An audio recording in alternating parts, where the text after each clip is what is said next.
के अध्यक्ष कुलदीप सिंह बिश्नोई ने चंडीगढ़ में इस बात की घोषणा की है। हरियाणा विधानसभा चुनाव के ऐन पहले से बीजेपी के लिए बड़ा झटका भी माना जा रहा है। दोनों पार्टियों के बीच 3 साल पहले गठबंधन हुआ, लेकिन आम चुनाव में हरियाणा जनहित कांग्रेस एक भी सीट नहीं जीत पाई। दोनों पार्टियों के बीच दरार की शुरुआत यहीं से हुई। बाद में जब बिश्नोई ने अपनी पार्टी के लिए विधानसभा चुनाव में 90 में से 45 सीटों की मांग की तो बीजेपी इसके लिए राजी नहीं हुई। बिश्नोई के मुताबिक बीजेपी ने उनके साथ धोखा किया और वो अपने दम पर भी चुनाव जीतने का मादा रखते हैं। ये बड़ी खबर है इस वक्त हरियाणा की सियासत से, और खास करके सत्ता में आने के बाद बीजेपी से अगर कोई सहयोगी अलग हुआ है उस मायने में भी ये पहली बड़ी खबर है कि उनके साथ हचका जो लगातार 3 साल से बनी हुई थी हरियाणा में, वो अब अपना साथ वापस खींच चुकी है और ये गठबंधन टूट गया है। कुलदीप बिश्नोई ने चंडीगढ़ में प्रेस कॉन्फ्रेंस कर इस बात का ऐलान कर दिया है। साथ ही कुलदीप ने बीजेपी पर धोखा देने का आरोप लगाया और कहा है कि वो अकेले दम पर भी चुनाव जीतने का मादा रखते हैं और वो अब खुलकर आगे बढ़ेंगे।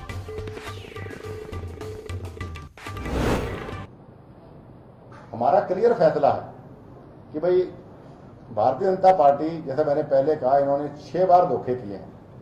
इनकी फितरत आज भी नहीं बदली और हम जवाबदेह हैं हरियाणा प्रदेश की जनता से, क्योंकि जनता को मैंने जैसा पहले कहा कि मैं स्वच्छ सरकार देना चाहता हूं, ईमानदार सरकार देना चाहता हूं। तो हमें सबने ये फैसला किया कि भाई जो आदमी इतने लोगों को धोखा दे सकते हैं, मुझे भी, देवीदास जी को, बंसीलाल जी को, चौटाला को, भगवत शर्मा जी को, तो वो जनता कैसे भी जनता का धोखा नहीं करेंगे, इसकी क्या गारंटी।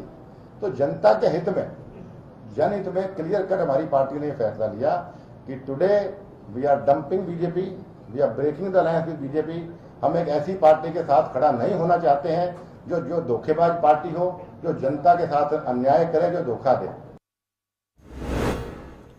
इधर बीजेपी ने गठबंधन टूटने को दुर्भाग्यपूर्ण बताया, लेकिन यह भी साफ कर दिया है कि पार्टी सभी 90 सीटों पर चुनाव लड़ेगी। हमारी पार्टी चाहती थी, हमारे राष्ट्रीय अध्यक्ष ने स्पष्ट पब्लिक रैली में कहा कि जन भावनाओं के अनुरूप, जमीनी हकीकत के अनुरूप गठबंधन रहे। ये हम दोनों के पक्ष में है, हरियाणा के पक्ष में है, हरियाणा की जनता के पक्ष में है। लेकिन शायद कुलदीप अपनी जिद पर अड़े रहे, अपनी ईगो पर अड़े रहे। उनको लगता था कि इस गठबंधन के नेता के रूप में उनको प्रस्तुत किया जाए, मुख्यमंत्री के रूप में उनको प्रस्तुत किया जाए, 45 सीट उनको दिया जाए, जो व्यवहारिक नहीं थी। खुश अंदेशा हमको था, इसलिए हमने अपनी तैयारी 90 सीटों पर कर रखी थी। समझौता होता तो वो तैयारी हमारे सहयोगी के काम आती, नहीं समझौता रहा है तो तैयारी हमारे काम आएगी। इसलिए भारतीय जनता पार्टी पूरी मुस्तैदी से तैयार है। तो कई मायनों में ये गठबंधन टूटना बहुत महत्वपूर्ण हो जाता है। हम और इस पर बात करेंगे। हम सीधे रुख करते हैं, हमारे साथ हमारे संवाददाता मुकेश राजपूत बने हुए हैं, उनसे इस पर और बात करते हैं। मुकेश, इस गठबंधन के टूटने के क्या मायने? देखिए, बातचीत की शुरुआत की जाए मनोज, तो इसी को राजनीति कहते हैं। भारतीय जनता पार्टी और हरियाणा जनहित कांग्रेस का आपस में गठबंधन था और ये गठबंधन उस वक्त हुआ था जब भारतीय जनता पार्टी और हरियाणा जनहित कांग्रेस का कोई खास आधार हरियाणा में नहीं हुआ करता था। लेकिन अभी लोकसभा चुनाव में जिस तरीके से भारतीय जनता पार्टी उभर कर सामने आई है, तो उसे लग रहा था कहीं ना कहीं हरियाणा जनहित कांग्रेस के साथ जो उन्होंने समझौता किया है 50% सीट का, यानी 90 में से 45 हजका की और 45 भाजपा की, ये हजका को शायद ज्यादा है और भारतीय जनता पार्टी अपने दम पर इसके मुकाबले खुद से ज्यादा अच्छा कर सकती है। यानी जब से लोकसभा चुनाव हुए थे तो कहीं ना कहीं साइडलाइन करने की कोशिश की जा रही है। मुकेश, आपको थोड़ा रोकना चाहेंगे यहाँ पर। हरियाणा से इस वक्त हमारे साथ इस वक्त चंडीगढ़ से मनोहर लाल खट्टर जी जुड़ रहे हैं, बीजेपी नेता। उनसे इस मसले पर रिएक्शन जरूर लेंगे। मनोहर लाल खट्टर जी, स्वागत है आपका P7 न्यूज पर। गठबंधन टूट गया है, आप राहत की सांस ले रहे हैं या दुख है आपको? नहीं, इसमें राहत का या दूसरा विषय नहीं है। कुल मिलाकर के लोकसभा के चुनाव के बाद जिस प्रकार का वातावरण बना है, हरियाणा में एक अच्छी सरकार देने का हमारा जो संकल्प है, हमने वो विषय सामने रखा और अपने साथी कुलदीप बिश्नोई के सामने भी रखा। लेकिन उनके दिमाग में कहीं ना कहीं अपनी महत्वाकांक्षा लेकर, अपने पद को लेकर, और मेरा क्या बनेगा, मैं क्या बनूंगा, मैं मुख्यमंत्री बनूंगा कि नहीं बनूंगा, इस एक कसौटी पर वो उस गठबंधन को तोलते रहे हैं। हमने उनको कहा कि एक अच्छी सरकार देना, हुड्डा की भ्रष्ट सरकार को दूर भगाना, उससे निजात पाना, ये जनता की प्राथमिकता है। और उस जनता की प्राथमिकता को पूरा करने के लिए हमको इन शर्तों पर पुनर्विचार करना चाहिए। आपके नेतृत्व में जनता कोई हमको सरकार बनाने वाली नहीं है। मनोहर लाल खट्टर जी, आप बड़े भाई की भूमिका में आ गए थे, आपकी पार्टी बड़ी भूमिका में जब आई, क्या आपको नहीं लगता है कि आपके ऊपर ये ज्यादा बड़ी जिम्मेदारी थी कि आप हजका को मनाते, बीच का कोई रास्ता निकालते? क्योंकि अब जो आरोप लगेगा उस आरोप पर भी सियासत होगी और उसके हिसाब से विधानसभा के चुनाव पर असर भी देखने को मिलेगा।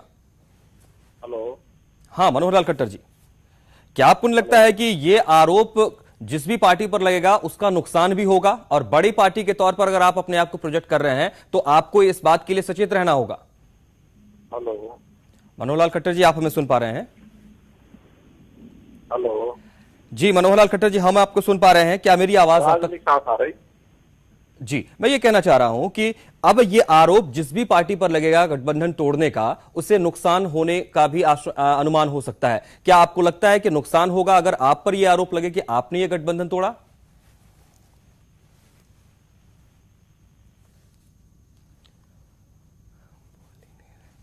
चलिए, मनोहर लाल खट्टर जी हमारे साथ जुड़े, अपनी बात उन्होंने जरूर रखी, लेकिन कुछ तीखे सवाल आए तो शायद बचना भी चाह रहे हैं, हो सकता है, संभव है। पार्टी की तरफ से स्टैंड अभी क्लियर होना बाकी है। हमारे साथ हमारे संवाददाता मुकेश राजपूत बने हुए हैं। मुकेश, आप बता रहे थे कि किस तरीके से ये गठबंधन बना था और किस दौर में आकर टूटा है। क्या ये माना जाए कि इस गठबंधन के टूटने का असर शायद हजका के लिए केवल हरियाणा तक सीमित रह जाए, लेकिन बीजेपी के लिए बड़ी पार्टी के तौर पर, नेशनल पार्टी के तौर पर केवल हरियाणा तक सीमित नहीं रहेगा? देखिए, ये तो जो चुनाव के नतीजे होंगे उसके आने के बाद ही डिसाइड होगा, लेकिन आप कह सकते हैं कि जो लोकसभा चुनाव के नतीजे आए हैं उससे कहीं ना कहीं भारतीय जनता पार्टी के जो हरियाणा के कार्यकर्ता हैं वो काफी ज्यादा उत्साहित हैं और वो चाह रहे हैं कि 90 की 90 सीट्स पर वो चुनाव लड़े, और मोदी की जो लहर लोकसभा चुनाव में देखने को मिली थी वो उसका असर हरियाणा के चुनाव पर भी देखने को मिलेगा। हरियाणा में इस वक्त कांग्रेस की सरकार है, लगातार 2 टर्म और हो गए हैं, 10 साल है, एंटी इनकम फैक्टर जो है वो काफी महत्वपूर्ण है, तो इस चीज का भारतीय जनता पार्टी फायदा उठाना चाहेगी।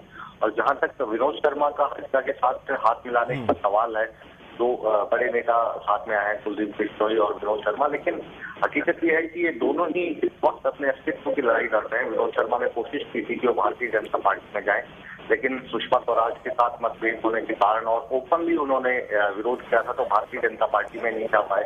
उसके बाद इन्होंने कोशिश की थी बहुजन समाज पार्टी में इनको जगह मिले, बहुजन समाज पार्टी में नहीं जा पाए, तो उनके लिए भी एक ऑप्शन है कि कुलदीप बिश्नोई के साथ मिलकर शायद वो इस चुनाव में कुछ अच्छा कर सकते हैं।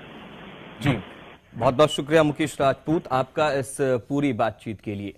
और इस वक्त हमारे साथ अश्विनी त्रिपाठी भी जुड़ रहे हैं, जो बीजेपी को कवर करते आए हैं, लंबा अनुभव, और इस गठबंधन के टूटने के क्या मायने हैं उनसे भी समझने का प्रयास करेंगे।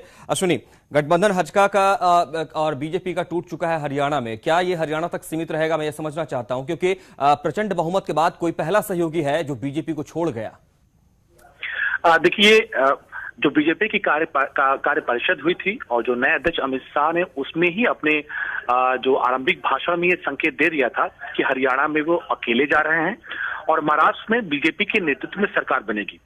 पहला जो स्टेटमेंट उनके था उसमें देखिए कि जब हरियाणा में रैली हुई बीजेपी की, उसमें कुलदीप बिश्नोई को बुलाया नहीं गया था, तो संकेत साफ था कि वो उनके साथ नहीं जा रहे हैं, क्योंकि सीटों के बंटवारे को लेकर के लगातार एक मनमुटाव चल रहा था। उनकी डिमांड जो थी वो बीजेपी मानने को तैयार नहीं थी, तो ऐसी सूरत में उनकी तरफ से ऐलान हो गया है, तो ये संकेत साफ तौर पे था। दूसरे, लोकसभा चुनाव के नतीजे जो थे उसके जो अपने मैंडेट हैं, उसके मायने हैं, वो बीजेपी ये समझ रही है कि जनता ने बीजेपी को एक विकल्प के रूप में देखा है, केंद्र के सरकार में देखा है, तो राज्यों में भी उसे उस रूप में चलना चाहिए, एक विकल्प के रूप में आगे बढ़ना चाहिए।